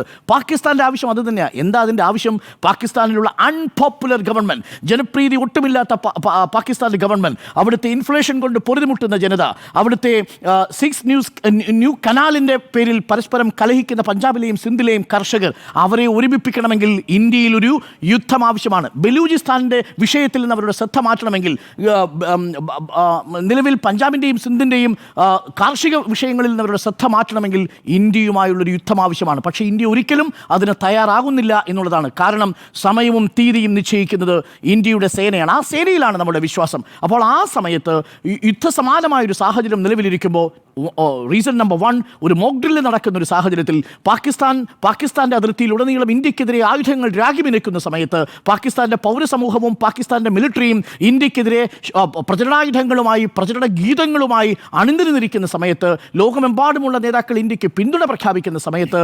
ഭരണപക്ഷത്തെ കടന്നാക്രമിക്കാനല്ല പ്രതിപക്ഷം ശ്രമിക്കേണ്ടത്. ഒറ്റക്കെട്ടായാണ് നിൽക്കേണ്ടത്. അമിത്ഷായുടെ രാജിയൊക്കെ നമുക്ക് പിന്നീട് ആവശ്യപ്പെടാം. പക്ഷേ ഇപ്പോൾ കൊതിക്കേണ്ടത് അമിത്ഷായുടെ രക്തത്തിനു വേണ്ടിയല്ല. ഇപ്പോൾ നമ്മൾ ആഗ്രഹിക്കേണ്ടത് പാകിസ്ഥാന്റെ മണ്ണിൽ നിന്ന് തീവ്രവാദം എന്നേക്കുമായി തുടച്ചു മാറ്റാനാണ്. അതിനുവേണ്ടിയാവണം ഉത്തരവാദിത്തപ്പെട്ട പ്രതിപക്ഷത്തിന്റെ നിലപാട് എന്നാണ് എൻ്റെ ടേക്ക്. വിമർശനത്തിനുള്ള സമയമോ എന്നാണ് ചോദ്യം. ആന്റോ, ഒരിക്കലും അല്ല എന്നുള്ളതാണ് എൻ്റെ അഭിപ്രായം. കാരണം ഒരു രാജ്യം ഒരു യുദ്ധമുഖത്ത് നിൽക്കുന്ന സമയത്ത് ഇതുപോലെ ഒരു പ്രതിപക്ഷ പാർട്ടിയുടെ അധ്യക്ഷൻ ഇതുപോലെ ഒരു സമ്മേളനത്തിൽ പ്രഖ്യാപിക്കുക അല്ലെങ്കിൽ പ്രസംഗിക്കുക എന്ന് പറയുന്നത് വളരെ മോശമായിട്ടുള്ള ഒരു സംവിധാനമാണ് എന്നുള്ളതാണ് എൻ്റെ അഭിപ്രായം. കാരണം എന്താണ്? ഒരിക്കലും ഒരു സമ്മർദ്ദത്തിലാക്കാൻ പാടില്ല, ഒരു ഭരണാധികാരിയെ സമ്മർദ്ദത്തിലാക്കാൻ പാടില്ല. അതെന്തുകൊണ്ടാണ് സമ്മർദ്ദത്തിലാക്കാൻ പാടില്ല? കാരണം ഇന്ത്യയുടെ പ്രധാനമന്ത്രി എന്ന് പറയുന്ന നരേന്ദ്രമോദി ഇന്ത്യയുടെ സൈന്യത്തിന് പൂർണ്ണ സ്വാതന്ത്ര്യം കൊടുത്തിട്ട് മാറി നിൽക്കുകയാണ്. അദ്ദേഹം എന്താണ് പറയുന്നത്? നിങ്ങൾക്ക് എന്ത് തീരുമാനം എടുക്കാം, നിങ്ങൾക്ക് ഏത് സമയത്തും എങ്ങനെയും തീരുമാനം എടുക്കാം എന്ന് പറഞ്ഞ് ഒരു രാജ്യത്തിൻ്റെ പ്രധാനമന്ത്രി ആ രാജ്യത്തിൻ്റെ പ്രധാനപ്പെട്ട സേനയെ ഏൽപ്പിച്ചതിന് ശേഷം മാറി നിൽക്കുന്ന സമയത്ത്, ആ സമയത്ത് ഇന്ത്യയുടെ പ്രധാന പ്രതിപക്ഷ പാർട്ടിയുടെ അധ്യക്ഷൻ വന്നിട്ട് പറയുകയാണ് ഇതുപോലെയുള്ള കാര്യങ്ങൾ പറയേണ്ട സമയമാണോ ഇത്? എന്ത് മോശമായ മെസ്സേജാണ് ശരിക്കും കോൺഗ്രസ്സിന്. കോൺഗ്രസ്സിൽ ഇപ്പോൾ എന്താണ് സംഭവിക്കുന്നതെന്നാണ് എനിക്ക് മനസ്സിലാകാത്തത്. കാരണം എന്ന് പറയുന്നത് അവർക്ക് എന്താണ് റിയൽ ടൈം പൊളിറ്റിക്സ്, ഈ സമയത്ത് എന്ത് പൊളിറ്റിക്സ് പറയണം, ഏത് ശൈലിയിൽ പൊളിറ്റിക്സ് പറയണം എന്നുള്ളതൊന്നും ഈ പറയുന്ന അധ്യക്ഷൻ അറിയില്ലാഞ്ഞിട്ടാണോ? അത് മനസ്സിലാക്കി രാഹുൽ ഗാന്ധി മനസ്സിലാക്കുന്ന പോലെ തിരുത്തുന്നുണ്ട്. പക്ഷേ അങ്ങനെയല്ലല്ലോ. അങ്ങനെ ഒരു പിഴവ് ഈ പറയുന്ന അധ്യക്ഷൻ്റെ ഭാഗത്ത് ഉണ്ടാക്കാൻ പാടില്ല. മല്ലികാർജ്ജുന ഖാർഗെയുടെ ഭാഗത്ത് അങ്ങനെ ഒരു പിഴവ് ഉണ്ടാകാനേ പാടില്ല എന്നുള്ളതാണ്. നമുക്ക് ആർക്കാണ് അറിയില്ലാത്തത്? ഈ പറയുന്ന പാകിസ്ഥാന് തിരിച്ചടി കൊടുക്കില്ല എന്നുള്ളത് അത് അറിയില്ലാത്ത ആൾക്കാരാണോ കോൺഗ്രസ്സുകാർ? അല്ലെങ്കിൽ പറയുന്ന മല്ലികാർജ്ജുന ഖാർഗെ അറിയില്ലാത്ത ആളാണോ? ഞാൻ വിചാരിക്കുന്നില്ല ഒരിക്കലും ഈ ഇന്ത്യയിലുള്ള കോൺഗ്രസ്സുകാരുടെ ഒരാളുടെ പോലും അഭിപ്രായമല്ല ഇന്ന് ഈ പറഞ്ഞ മല്ലികാർജ്ജുന ഖാർഗെ റാഞ്ചിയിൽ പറഞ്ഞെന്നുള്ളതാണ്. ഒരാൾ പോലും അങ്ങനെ വിചാരിക്കുന്നില്ല. ഇങ്ങനെ ഒരു പ്രസ്താവന ഇപ്പം നടത്തണമെന്ന് ഇന്ത്യയിലുള്ള ഒരു കോൺഗ്രസ്സുകാരും വിചാരിക്കുന്നില്ല എന്നുള്ളതാണ് എൻ്റെ അഭിപ്രായം എന്ന് പറയുന്നത്. അപ്പം ഇന്ത്യയെ സംബന്ധിച്ചിടത്തോളം ഒറ്റക്കെട്ടായി നിന്ന് ഒറ്റ മെസ്സേജ് ലോകത്തിന് കൊടുക്കേണ്ട സമയമാണ് എന്നുള്ളതാണ്. അതുപോലെ തന്നെ അമേരിക്കയും റഷ്യയും അടക്കമുള്ള ലോകരാജ്യങ്ങൾ ഇന്ത്യയെ സപ്പോർട്ട് ചെയ്തുകൊണ്ടിരിക്കുകയാണ്. അവരെന്താ പറയുന്നത്? ഇന്ത്യക്ക് ഏത് നിലപാട് സ്വീകരിക്കുമ്പോൾ അതിനെ സപ്പോർട്ട് ചെയ്യാമെന്ന് പറഞ്ഞ് സംവിധാനത്തിൻ്റെ അകത്ത് ഇന്ത്യയിലെ പ്രതിപക്ഷ പാർട്ടി പറയുന്നത് എന്താണ്? ഇങ്ങനെ വിമർശിക്കുകയാണ്, സർക്കാരിനെ വിമർശിക്കേണ്ട ഒരു സാഹചര്യം ഇപ്പോൾ ഇല്ല എന്നുള്ളതാണ് ഞാൻ പറയുന്നത്. വിമർശിക്കാം, നിങ്ങൾക്ക് അതിൻ്റെ കാലവും സംവിധാനങ്ങളൊക്കെ വരും. ആ സമയത്ത് നിങ്ങൾ വിമർശിക്കാം. ഈ സമയം എന്ന് പറയുന്നത് അതിനൊരിക്കലും യോജിച്ച സമയമല്ല എന്നുള്ളതാണ്. ഞാൻ അരുൺ സാർ നേരത്തെ പറഞ്ഞതുപോലെയാണ്, എത്ര കൂളായിട്ടാണ് പ്രധാനമന്ത്രി ഈ കാര്യങ്ങളെ കൈകാര്യം ചെയ്യുന്നത്. ആ കൂളായി കൈകാര്യം ചെയ്യുന്നതിന് കാരണം എന്താണ്? ഇന്ത്യക്ക് അതിനുള്ള ശേഷിയുണ്ട്, ഇന്ത്യത്തെ സൈന്യത്തിന് അതിന് ശേഷിയുണ്ട്. ഏത് സമയത്തും തിരിച്ചടിക്കാൻ വേണ്ടിയിട്ട് ഒരു വാക്കിൻ്റെ ആവശ്യം പോലും സൈന്യത്തിനില്ല, കാരണം അത് ഓൾറെഡി കൊടുത്തു കഴിഞ്ഞു. അപ്പോൾ അവർ അവരുടേതായ സമയമെടുത്ത് അവർ അതിൻ്റെ ശൈലി മനസ്സിലാക്കി, ഏത് സമയത്താണ് തിരിച്ചടിക്കേണ്ടത്, എവിടെയാണ് അടിക്കേണ്ടത്, ആരൊക്കെയാണ് അടിക്കേണ്ടത് എന്നൊക്കെ കൃത്യമായി കണ്ടെത്തി അത് ചെയ്യാനുള്ള പ്രാപ്തി ഇന്ത്യൻ സൈന്യത്തിനുണ്ട്. ആ കാര്യങ്ങൾ കറക്റ്റായിട്ട് ഈ സൈന്യം ചെയ്യുന്നുള്ളതാണ്. അപ്പോൾ അത് മനസ്സിലാക്കാത്ത ഒരു പ്രതിപക്ഷ പാർട്ടിയായി കോൺഗ്രസ് മാറി എന്നുള്ളതാണ്. ഞാൻ വിചാരിക്കുന്നില്ല ഇത് കോൺഗ്രസിൻ്റെ മാത്രം അഭിപ്രായം എന്നുള്ളത്, അത് മല്ലികാർജ്ജുന ഖാർഗെയുടെ മാത്രം അഭിപ്രായമായിട്ട് തന്നെ കണ്ടാൽ മതി. കാരണം അദ്ദേഹത്തിന് അവിടെ ഒരു ഓളം കണ്ടപ്പോൾ അദ്ദേഹം പ്രസംഗിച്ച് പോയതാണെന്നാണ് ഞാൻ വിചാരിക്കുന്നത്. അല്ലെങ്കിൽ ഈ സമയത്ത് നമ്മുടെ ആഭ്യന്തരമന്ത്രിയുടെ രാജി ആവശ്യപ്പെട്ട സ്ഥലമാണത്. അവരുടെ തെറ്റും പിഴവുകളും പറഞ്ഞ് ചെയ്യേണ്ട സമയമാണത്. ഉണ്ണിസാർ നേരത്തെ പറഞ്ഞതുപോലെ ഒരു ഭീകര സംഘടന എപ്പോഴും അവർ ഭീരുക്കളാണ്. ഭീകര സംഘടന എന്ന് പറയുന്നത് ഭീരുക്കളാണ്. അവർ എപ്പോഴും എന്താണ് പാവങ്ങളെയും സാധാരണക്കാരെയും കൊന്നൊടുക്കിയിട്ടാണ് ഈ പറയുന്നത് അവരെ വീര്യം കാണിക്കാറ്. ഒരിക്കലും അവരെന്ത് ചെയ്യില്ല, അവർ വലിയ രീതിയിൽ ശക്തമായി യുദ്ധം ചെയ്തിട്ടല്ല അവർ വിജയിക്കുന്നത്. അവർ ഏത് സമയത്തും ചെയ്യുന്നത് ആരും പ്രതീക്ഷിക്കാത്ത സ്ഥലത്ത്, ആരും ചിന്തിക്കാത്ത സ്ഥലത്താണ് അവർ ഭീകരാക്രമണം നടത്താറ്. അപ്പോൾ അങ്ങനെ ചെയ്യുന്ന സമയത്ത് വലിയ രീതിയിൽ വീഴ്ചയുണ്ടായി എന്നൊന്നും പറയാൻ പറ്റില്ല. അങ്ങനെ വീഴ്ചയുണ്ടാകുക എന്ന് പറയുന്നത് ഏത് സ്ഥലത്തും എപ്പോഴും സംഭവിച്ചുകൂടെ? പല സ്ഥലങ്ങളും അങ്ങനെയാണല്ലോ സംഭവിച്ചിട്ടുള്ളത്. പ്രത്യേകിച്ച് പാകിസ്ഥാനെ സംബന്ധിച്ചിടത്തോളം ഈ പറഞ്ഞ ഒസാമ ബിൻ ലാദനെ അമേരിക്ക പിടിക്കുന്നത് പാകിസ്ഥാനിൽ നിന്നാണ്. ലോകത്തിന് മുഴുവൻ അറിയാം ഈ ടെററിസം വളർത്തുന്നത് പാകിസ്ഥാനാണെന്ന്. അപ്പോൾ എല്ലാ രാജ്യങ്ങളും ഈ പറയുന്ന ടെററിസം വളർത്തുന്ന സംവിധാനത്തിൽ നിന്ന് പാകിസ്ഥാൻ മാറണമെന്നും നിരന്തരമായി പറഞ്ഞുകൊണ്ടിരിക്കുകയാണ്. ആ സമയത്താണ് ഇന്ത്യ എന്ന് പറയുന്നത്, ഇന്ത്യക്ക് വീഴ്ച പറ്റി, ഇന്ത്യയുടെ സംവിധാനങ്ങൾക്ക് അല്ലെങ്കിൽ ഇന്ത്യയുടെ ഭരണ സംവിധാനങ്ങൾക്ക് വീഴ്ച പറ്റി എന്നുള്ളത് ഇന്ത്യയുടെ പ്രതിപക്ഷ പാർട്ടി പറയുക എന്നുള്ളത്. അവരെ സംബന്ധിച്ചിടത്തോളം നമ്മളിപ്പോൾ ഇവിടെ നിന്ന് ചർച്ച ചെയ്യുന്നത് പാകിസ്ഥാനിൽ നടക്കുന്ന എല്ലാ കാര്യങ്ങളും ഇന്ത്യ ചർച്ച ചെയ്യും. ഇപ്പോൾ അവർ ഇടിക്കുന്നത് നമ്മൾ ചർച്ച ചെയ്യും, അവിടുത്തെ പ്രശ്നങ്ങൾ ചർച്ച ചെയ്യും, അവിടെ എന്തൊക്കെയാണ് ഇഷ്യൂസ് ചർച്ച ചെയ്യും, അവരുടെ പാകിസ്ഥാൻ്റെ ആർമിയുടെ വലിപ്പം നമ്മൾ ചർച്ച ചെയ്യും, എല്ലാ കാര്യങ്ങളും നമ്മൾ ചർച്ച ചെയ്യും. അതുപോലെ തന്നെ പാകിസ്ഥാൻ ചർച്ച ചെയ്യുന്ന ഇന്ത്യയുടെ അവസ്ഥയാണ്. ഇന്ത്യയിൽ എന്തൊക്കെയാണ് നടക്കുന്നത്, ഇന്ത്യയിലെ പ്രതിപക്ഷ പാർട്ടി എങ്ങനെയാണ് പെരുമാറുന്നത്, കോൺഫിഡൻസ് ആണ്. അപ്പോൾ ആ ഒരു സംവിധാനത്തിൻ്റെ ഭാഗമായി അവർക്ക് ചർച്ച ചെയ്യാനുള്ളൊരു ഇടം ഈ ഇന്ത്യയുടെ പ്രതിപക്ഷ പാർട്ടി ഉണ്ടാക്കി എന്നുള്ളത് വളരെ മോശമായി പോയി എന്നുള്ളതാണ് ഞാൻ പറയേണ്ടത്. എൻ്റെ അഭിപ്രായം എന്ന് പറയുന്നത് ഈ പ്രതിപക്ഷ പാർട്ടി നേതാക്കന്മാരെല്ലാം ഒത്തുചേർന്ന്, പ്രത്യേകിച്ച് കോൺഗ്രസ് നേതാക്കന്മാർ ഒത്തുചേർന്ന് ശക്തമായ പിന്തുണ ഇനിയും കോൺഗ്രസ് ഇന്ത്യയിലെ പ്രധാനമന്ത്രിക്കും ഇന്ത്യയുടെ ഭരണകൂടത്തിനും കൊടുക്കണം എന്നുള്ളതാണ് എൻ്റെ അഭിപ്രായം. ഇപ്പോൾ നടത്തുന്ന ഇന്ത്യയുടെ പ്രവർത്തനം വളരെ ശ്ലാഘനീയമാണ്. നല്ല രീതിയിൽ തിരിച്ചടിക്കാനുള്ള കഴിവ് ഇന്ത്യൻ സേനയ്ക്കുണ്ട്. നല്ല രീതിയിൽ അവർ തിരിച്ചടിക്കും എന്നുള്ളത് തന്നെയാണ് എൻ്റെ വിശ്വാസവും. വിമർശനത്തിനുള്ള സമയമോ എന്നാണ് ചോദ്യം. സുജയ, വിമർശനത്തിനുള്ള സമയമല്ല എന്ന് മല്ലികാർജ്ജുൻ ഖർഗെ പോലെയുള്ള മെച്ചുവേർഡ് ആയിട്ടുള്ള ഒരു കോൺഗ്രസിന്റെ ദേശീയ അധ്യക്ഷ പദവി വരെ എത്തിയ ഒരു വലിയ നേതാവിന്, അദ്ദേഹം ഒരു വലിയ നേതാവാണ്, ഇത്രയും കാലമായി രാഷ്ട്രീയത്തിൽ സജീവമായി നിന്ന ഒരാളാണ്, അദ്ദേഹത്തിന് ഇങ്ങനെയുള്ള ഒരു സമയമല്ല എന്ന് മനസ്സിലാകാത്തത് എന്താണ് എന്നതാണ് എന്നെ അത്ഭുതപ്പെടുത്തുന്നത്. അദ്ദേഹം ശരിക്കും ഇന്ത്യയിൽ തന്നെയാണോ ജീവിക്കുന്നതെന്ന് പോലും അദ്ദേഹത്തിന്റെ സ്റ്റേറ്റ്മെന്റ് കണ്ടപ്പോൾ തോന്നിപ്പോയി. ഇവിടെ ഇപ്പോൾ കെ സുധാകരനെ മാറ്റുമോ എന്നുള്ള ചർച്ചകളൊക്കെയാണല്ലോ നടന്നുകൊണ്ടിരിക്കുന്നത്. യഥാർത്ഥത്തിൽ മല്ലികാർജ്ജുൻ ഖർഗെ ദേശീയ അധ്യക്ഷ പദവിയിൽ നിന്ന് മാറ്റണോ എന്ന് രാഹുൽ ഗാന്ധി ഒന്ന് ചിന്തിക്കുന്നത് നന്നായിരിക്കും. കാരണം രാഹുൽ ഗാന്ധിക്കുള്ള രാഷ്ട്രീയ പക്വത പോലും മല്ലികാർജ്ജുൻ ഖർഗെ കാണിച്ചിട്ടില്ല എന്നതാണ് ഈ വിഷയത്തിലെ എൻ്റെ ടേക്ക്. ഇവിടെ മല്ലികാർജ്ജുൻ ഖർഗെ റാഞ്ചിയിലെ റാലിയിൽ പറഞ്ഞത് പഹൽഗാമിൽ നടന്ന ഭീകരാക്രമണത്തെക്കുറിച്ച് നരേന്ദ്രമോദിക്ക് അറിവുണ്ടായിരുന്നു എന്ന തരത്തിലാണ്. അറിവുണ്ടായിരുന്നിട്ടും ഒരു രാജ്യത്തിൻ്റെ പ്രധാനമന്ത്രി ആ ഭീകരാക്രമണം തടയുന്നതിനായുള്ള നടപടി എടുത്തില്ല എന്ന് പറയുന്നത് പാകിസ്ഥാന് എത്രത്തോളം വലിയൊരു ആയുധം കൊടുക്കുന്ന കാര്യമാണ്. സുരക്ഷാ സൈന്യവുമായി വിവരങ്ങളൊന്നും പങ്കുവച്ചില്ല എന്ന് പറയുന്നു. ശ്രീനഗറിലേക്ക് അദ്ദേഹം 19-ാം തീയതി വരാനിരുന്ന സന്ദർശനം മാറ്റിവെക്കുന്നു. പക്ഷേ ഭീകരാക്രമണത്തെക്കുറിച്ചുള്ള മുന്നറിയിപ്പ് സേനകൾക്ക് കൊടുത്ത് എല്ലായിടത്തും സുരക്ഷ ഉറപ്പാക്കുന്നതിന് ഒരു രാജ്യത്തിന് പ്രധാനമന്ത്രി ശ്രമിച്ചില്ല എന്ന് പറയുമ്പോൾ പാകിസ്ഥാൻ എന്താണോ ശ്രമിക്കുന്നത്, രാജ്യത്തിനുള്ളിൽ ഒരു ആഭ്യന്തര അരക്ഷിതാവസ്ഥ ഉണ്ടാക്കാൻ, ഒരു ആഭ്യന്തര കലാപത്തിലേക്ക്, പരസ്പരമുള്ള പോരിലേക്ക് പോകാനുള്ള ഒരു ശ്രമമാണ് ഈ കലിമ ചൊല്ലി ആളുകളെ വെടിവെച്ചിടുന്നതിലൂടെ അന്ന് ആ ഭീകരവാദികളെ കൊണ്ട് ചെയ്യിച്ചതിൻ്റെ അതേ സമാനമായ രീതിയാണ് ഇപ്പോൾ ഖർഗയിലൂടെ പാകിസ്ഥാന് കിട്ടിയിരിക്കുന്നത്. ഇപ്പോൾ പാകിസ്ഥാനിൽ ചർച്ചയാകുന്നതും ഇതാണ്. രാജ്യത്ത് പ്രതിപക്ഷവും ഭരണപക്ഷവും തമ്മിൽ ഏറ്റുമുട്ടിക്കൊണ്ടിരിക്കുകയാണ്. ഈ വിഷയത്തിൽ ഒരു ഐക്യമില്ല, ഒരു രാജ്യം ഒന്നാകെ ഐക്യത്തോടെ നിൽക്കുന്നില്ല എന്നത് അങ്ങോട്ട് ഒരു ആയുധം കൊടുക്കുന്നത് പോലെ തന്നെ ശത്രുവിനെ സഹായിക്കുന്ന സമീപനമാണ് മല്ലികാർജ്ജുൻ ഖർഗെ ഇവിടെ എടുത്തിരിക്കുന്നത് എന്നുള്ളതാണ് എൻ്റെ അഭിപ്രായം. ഇവിടെ ഇപ്പോൾ BJP അദ്ദേഹത്തെ മോഡേൺ ഡേ മിർജാഫർ എന്നുവരെ വിളിച്ചിരിക്കുകയാണ്. അദ്ദേഹത്തിൻ്റെ നടപടി ആ രീതിയിലായി പോയിരിക്കുന്നു. ഒന്നുകിൽ തെളിവ് നൽകണം അല്ലെങ്കിൽ മാപ്പ് പറയണമെന്നാണ് CR കേശവൻ എന്ന BJPയുടെ നേതാവാണ് ആദ്യം പ്രതികരിച്ചത്. അദ്ദേഹം പറഞ്ഞിരിക്കുന്നത്.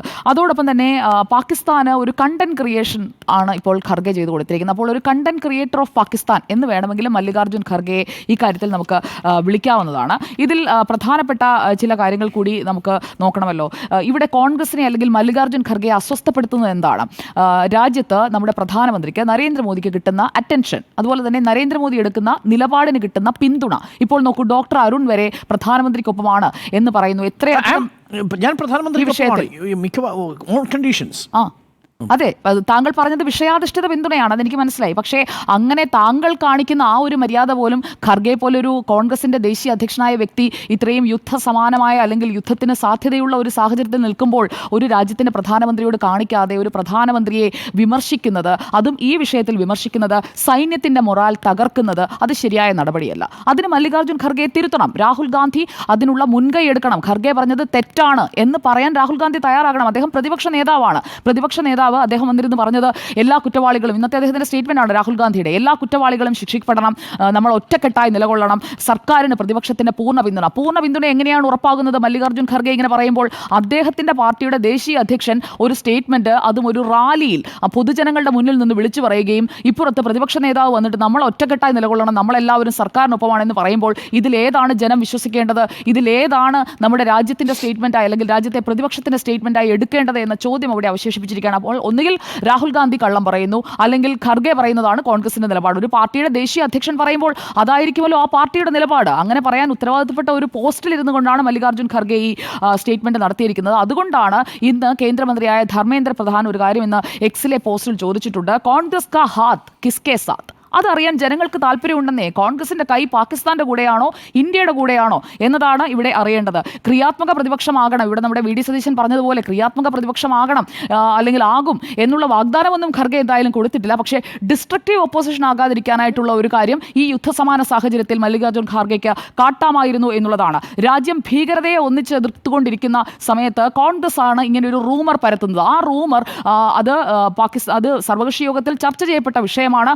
ആ കാര്യത്തിൽ ഉള്ള കൃത്യമായ വിശദീകരണം സർവകക്ഷി യോഗത്തിൽ കൊടുത്തതാണ്. അപ്പോൾ അവിടെ സംശയങ്ങൾ ഉന്നയിക്കുകയും അതിന് മറുപടി കിട്ടുകയും ചെയ്തതിനു ശേഷം ഒരു പൊതു റാലിയിൽ വീണ്ടും പേഴ്സണൽ ഗെയിൻസിന് വേണ്ടിയിട്ട് മല്ലികാർജ്ജുൻ ഖർഗെ ഈ സ്റ്റേറ്റ്മെന്റ് നടത്തിയത് ശരിയായില്ല എന്നതാണ് എൻ്റെ അഭിപ്രായം. അപ്പോൾ പാകിസ്ഥാന് ക്ലീൻ ചിറ്റ് നൽകുന്നതിനായിട്ട് ഇപ്പോൾ തുർക്കിയോ അല്ലെങ്കിൽ മറ്റേതെങ്കിലും രാജ്യമോ മുന്നോട്ടേക്ക് വരുന്നുണ്ടെങ്കിൽ അവർക്ക് ഇന്ത്യയിലെ പ്രതിപക്ഷം പറഞ്ഞത് ഇതാണ് എന്നത് ചൂണ്ടിക്കാട്ടാൻ കഴിയും. പാകിസ്ഥാന് വലിയ എഡ്ജ് കിട്ടുന്ന ഒരു കാര്യം ഇവിടെ നമ്മുടെ രാജ്യത്തിരുന്നു കൊണ്ട് നമ്മുടെ രാജ്യത്തെ പ്രധാനപ്പെട്ട ഒരു കക്ഷിയുടെ ദേശീയ അധ്യക്ഷൻ അങ്ങോട്ട് പറഞ്ഞു കൊടുത്തിരിക്കുകയാണ്. അതെന്ന് പറയുന്നത് അവർക്ക് എടുത്ത് ഉപയോഗിക്കാൻ പറ്റുന്ന ഏറ്റവും നല്ല ഒരു സ്റ്റേറ്റ്മെന്റായി ഇപ്പോൾ മാറിയിരിക്കുകയാണ്. ഇനിയിപ്പോൾ നോക്കിക്കോളൂ, പാകിസ്ഥാൻ മാധ്യമങ്ങളിൽ അതോടൊപ്പം തന്നെ പാകിസ്ഥാന്റെ നേതാക്കളിൽ, അതായത് അവരുടെ പ്രധാനമന്ത്രി അടക്കമുള്ള ആളുകൾ ഉപയോഗിക്കാൻ പോകുന്നത് ഈ സ്റ്റേറ്റ്മെന്റ് ആയിരിക്കും. അത് കോട്ട് ചെയ്തുകൊണ്ടുള്ള അവരുടെ പ്രതികരണങ്ങൾ വരാൻ പോവുകയാണ്. അതാണ് നമ്മൾ ഇനി കാണാൻ പോകുന്നത്. അപ്പോൾ ഒരു പ്രോ പാകിസ്ഥാൻ ബിഹേവിയർ ഇവിടെ മല്ലികാർജ്ജുൻ ഖാർഗെ കാണിച്ചിരിക്കുകയാണ്. അത് അദ്ദേഹം ചെയ്തത് തെറ്റാണ് എന്നുള്ളത് ആ പാർട്ടിയുടെ പ്രധാനപ്പെട്ട സോണിയാഗാന്ധിയും രാഹുൽ ഗാന്ധിയും ഒക്കെയാണല്ലോ അവിടെ തീരുമാനങ്ങൾ എടുക്കുന്ന ആളുകൾ,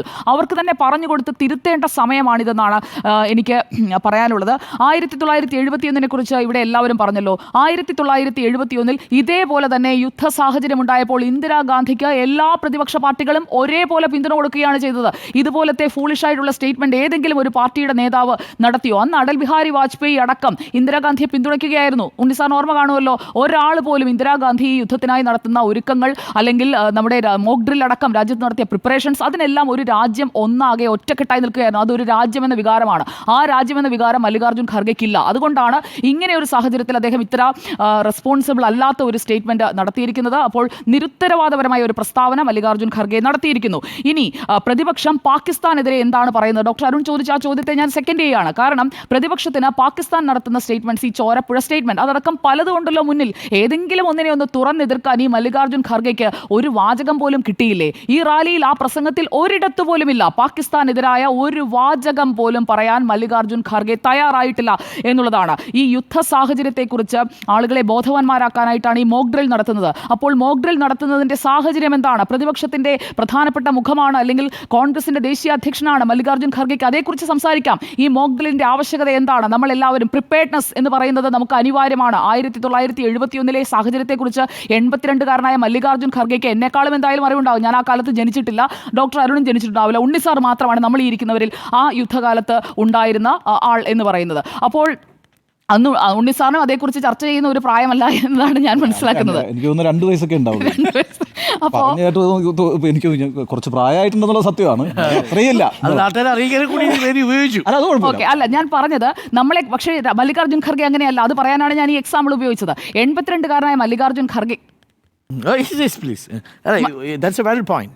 അപ്പോൾ മല്ലികാർജ്ജുൻ ഖർഗെക്ക് അന്ന് ഇന്ദിരാഗാന്ധിക്ക് കിട്ടിയ പിന്തുണയെക്കുറിച്ച്, അന്നും അദ്ദേഹം കോൺഗ്രസിന്റെ തന്നെ നേതാവാണല്ലോ, വേറെ പാർട്ടിയിൽ നിന്നും ഇങ്ങോട്ടേക്ക് വന്ന ആളല്ലോ ഉണ്ണി സാറേ മല്ലികാർജ്ജുൻ ഖർഗെ. അപ്പോൾ അദ്ദേഹത്തിന് കൃത്യമായി അറിയാം അന്ന് ഇന്ദിരാഗാന്ധിക്ക് കിട്ടിയ പിന്തുണ എന്താണ് എന്നത് സംബന്ധിച്ച്, അന്ന് രാജ്യം എങ്ങനെയാണ് ആ സ്റ്റാൻഡ് എടുത്തത് എന്നതിനെക്കുറിച്ച് അത്രയും അറിയാവുന്ന, അത്രയും വെൽ അവെയർ ആയ ഒരാൾ. അദ്ദേഹത്തിന് ഓർമ്മക്കുറവൊന്നുമില്ല. അപ്പോൾ അദ്ദേഹത്തിന് കൃത്യമായി ഈ കാര്യങ്ങളൊക്കെ അറിയാം. എന്നിട്ട് അദ്ദേഹം ഇങ്ങനെ ഒരു സ്റ്റേറ്റ്മെന്റ് നടത്തുന്നത് ശരിയല്ല. ആ ചെയ്തതിന്റെ ഒരു ഉദ്ദേശമായി ഞാൻ മനസ്സിലാക്കുന്നത് മല്ലികാർജ്ജുൻ ഖർഗെ മാത്രമല്ല, പ്രതിപക്ഷത്ത് നിന്ന് ഇപ്പോൾ സിദ്ധരാമയ്യ ആയാലും മറ്റ് നേതാക്കളായാലും സമാജ്വാദി പാർട്ടിയുടെ നേതാക്കളായാലും ഒക്കെ ഇങ്ങനെ ചെയ്യുന്നതിന്റെ കാരണം എന്താണ്? അവർ ചെയ്യുന്നത്, പ്രതിപക്ഷം ഭയക്കുന്നത് മോദിയുടെ ഇമേജിനെയാണ്. ഇപ്പോൾ നരേന്ദ്രമോദിക്ക് ഒരു ഇമേജ് ഉണ്ട്, ലോകത്തിന് മുന്നിൽ ഒരു ഇമേജ് ഉണ്ട്. എങ്ങനെയാണ് ഒരു യുദ്ധത്തിലേക്കുള്ള പ്രിപ്പറേഷൻ നടത്തുന്നത് എന്ന് ലോക നേതാക്കൾക്കടക്കം പഠിക്കാൻ കഴിയുന്ന രീതിയിൽ കൃത്യമായ പ്രിപ്പറേഷൻസിലൂടെയാണ് ഇപ്പോൾ സൈനിക വിഭാഗങ്ങളെ കൊണ്ടുപോയിക്കൊണ്ടിരിക്കുന്നത്. അപ്പോൾ ഒരു ഡിപ്ലോമാറ്റിക് ആയിട്ടുള്ള ഒരു ബ്രേക്ക് ത്രൂ ഇതിനിടയിൽ സംഭവിച്ചതിനെ കുറിച്ച് ഇടയ്ക്കൊന്ന് അരുൺ സാർ ഒന്ന് മെൻഷൻ ചെയ്തു പോയി. അത് ഖത്തറിൻ്റെതാണ്. പാകിസ്ഥാന്റെ പവർഫുൾ ആലി ആയിരുന്നു ഖത്തർ. ആ വർഷങ്ങളായി പവർഫുൾ ആലി ആയിരുന്ന ഖത്തറാണ് പ്രധാനമന്ത്രി, ഖത്തറിന്റെ അമീറാണ് പ്രധാനമന്ത്രി നരേന്ദ്രമോദിയെ വിളിച്ച് പിന്തുണ അറിയിച്ചിരിക്കുന്നത്. അങ്ങനെ പാകിസ്ഥാന് ഖത്തർ തിരിച്ചടി കൊടുക്കുമ്പോൾ ഖത്തർ കാണിക്കുന്ന മര്യാദ പോലും ഇവിടെ മല്ലികാർജ്ജുൻ ഖർഗെ കാണിക്കുന്നില്ല എന്നതാണ്. അപ്പോൾ പ്രതിപക്ഷത്തിന്റെ ഈ വാക്കുകൾ അത് ഉറപ്പായും അത് തിരുത്തപ്പെടേണ്ട വാക്കുകളായതുകൊണ്ടാണ് ഞാൻ ഇത്രയും ഖർഗെയെ വിമർശിച്ചത്.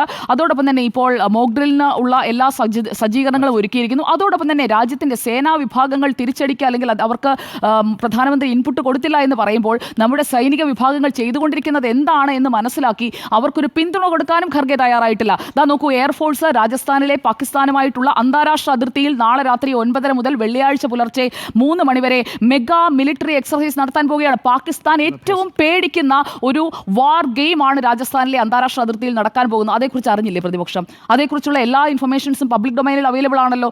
എന്നിട്ട് അങ്ങനെയുള്ള നീക്കങ്ങൾക്ക് ഒരു പിന്തുണ കൊടുക്കുന്ന ഒരു വാചകം ഈ ഖർഗെ പറയുന്നില്ല. അതോടൊപ്പം തന്നെ Pakistan Peoples Party chairman Bilawal Bhutto സർദാരിയെക്കുറിച്ച് നിങ്ങളൊക്കെ ഇവിടെ മെൻഷൻ ചെയ്തല്ലോ. സർദാരി അന്ന് ചോരപ്പുഴ ഒഴുക്കുമെന്ന് പറഞ്ഞെങ്കിലേ ഇന്ന് പാകിസ്ഥാന്റെ ദേശീയ അസംബ്ലിയിൽ പോയിട്ട് പറഞ്ഞത് എന്താണെന്ന് അറിയാമോ? Let us sit as neighbors and speak the truth. സമാധാനം വേണത്രേ ബിലാവൽ ഭൂട്ടോയ്ക്ക്. ഇനി സമാധാനമല്ല, അന്ന് പറഞ്ഞ ചോരപ്പുഴ ഒഴുക്കി ഇന്ത്യക്കാരെ മുഴുവൻ കൊന്നൊടുക്കി ഒരു ബ്ലഡ് ബാത്തിനായി കൊതിച്ചിരിക്കുകയാണ് എന്നുണ്ടെങ്കിൽ ആ മോഹം നടക്കില്ല ബിലാവൽ ഭൂട്ടോയുടേത്. അല്ല, ചോര വെള്ളത്തിന് പകരം ചോര ഒഴുക്കുമെന്നാണ് പറഞ്ഞത്. അപ്പോൾ അതിന് പകരം സമാധാനം വേണം. നമ്മൾ അയൽക്കാരാണെന്ന് ഓർക്കണമായിരുന്നു. പഹൽഗാമിൽ കയറി 26 പേരെ കൊന്നൊടുക്കാനായി ഭീകരരെ ഇങ്ങോട്ടേക്ക് വിടുമ്പോഴാണ് അവിടെ പ്രതിപക്ഷമായാലും ഭരണപക്ഷമായാലും പാകിസ്ഥാനിൽ ഈ ഭീകരതയ്ക്ക് സ്പോൺസർ ചെയ്തിട്ടുള്ളവരാണ് പാകിസ്ഥാനിലെ എല്ലാ പാർട്ടികളും. ആരെങ്കിലും ഒരാൾ ഇതുവരെ പാകിസ്ഥാനിലെ ഈ ഭീകരരെ തുറന്നു നിർത്തിയിട്ടുണ്ടോ? ആരും ചെയ്തിട്ടില്ല. അപ്പോൾ അതുകൊണ്ട് അവിടുത്തെ പ്രതിപക്ഷത്തെ കണ്ടല്ല ഇവിടുത്തെ പ്രതിപക്ഷവും ഇവിടുത്തെ കോൺഗ്രസിന്റെ ദേശീയ അധ്യക്ഷനും പഠിക്കേണ്ടത്. അപ്പോൾ പ്രോ പാകിസ്ഥാൻ സ്റ്റാൻഡൊക്കെ എടുത്ത് കളയണം എന്നുള്ളത് ജനം പറയും, അല്ലെങ്കിൽ ജനം പൂർണ്ണമായും കോൺഗ്രസിനെ തള്ളിക്കളയും. സുജയ പാർവതി പറഞ്ഞത് ഒരു പോയിന്റും കൂടി ആഡ് ചെയ്യാനുള്ളത്, ഇതിൽ ഈ വിമർശനം യഥാർത്ഥത്തിൽ നേരത്തെ പാകിസ്ഥാൻ മുന്നോട്ട് വയ്ക്കുന്നതാണ്. ഈ ആക്രമണം ഇന്ത്യ ആസൂത്രണം ചെയ്തതാണ് എന്നുള്ള ഒരു ആശയം മുന്നോട്ട് വയ്ക്കുന്നത് പാകിസ്ഥാനായിരുന്നു. ആ പാകിസ്ഥാന്റെ ആശയത്തിന് പിൻബലം നൽകുന്നതാണ്. പ്രധാനമന്ത്രി ഇന്റലിജൻസ് ഇൻപുട്ട് കിട്ടിയിട്ടും അവിടെയുള്ള ജനങ്ങളുടെ സുരക്ഷ ഒരുക്കില്ലെന്ന് പറഞ്ഞാൽ എത്ര ഗുരുതരമായിട്ടുള്ളൊരു ആക്ഷേപമാണെന്ന് ആലോചിച്ച് നോക്കി. ഇതല്ലേ ഇനി ഇന്റർനാഷണൽ വേദിയിൽ പറയാൻ പോകുന്നത്? To quote the opposition leader എന്നായിരിക്കും പറയും. ഒപ്പോസിഷൻ ലീഡറെ കോട്ട് ചെയ്തുകൊണ്ടല്ലേ ഇനി പറയാൻ പോകുന്നത്. ഇന്നലെ ഐക്യരാഷ്ട്ര സംഘടനയിൽ ഒരു ചോദ്യത്തിന് മറുപടി ഉണ്ടായിരുന്നില്ലല്ലോ പാകിസ്ഥാന്. ഒടുവിൽ പാകിസ്ഥാൻ അവിടെ നിന്ന് നാണം കിട്ടിറങ്ങി പോരേണ്ടി വരുന്ന അവസ്ഥയുണ്ടായി. പാകിസ്ഥാൻ്റെ എല്ലാ സ്ട്രാറ്റജിയും പരാജയപ്പെട്ടു. അതാണ് യഥാർത്ഥത്തിൽ ഇന്ത്യയിലെ പ്രതിപക്ഷം കണ്ടുപഠിക്കേണ്ടത്. ഒടുവിൽ രാഹുൽ ഗാന്ധി മനസ്സിലാക്കി എന്നുള്ളതാണ് ഞാൻ മനസ്സിലാക്കുന്നത്. അതാണ് ആ സ്റ്റേറ്റ്മെൻറ്റ് വന്നതിൻ്റെയും കാരണം. അപ്പോൾ വിമർശനത്തിനുള്ള സമയമാണോ എന്ന ചോദ്യത്തിന് 4 പേരുടെയും അഭിപ്രായം വിമർശനത്തിനുള്ള സമയമല്ല എന്നാണ്. നോ എന്ന് 4.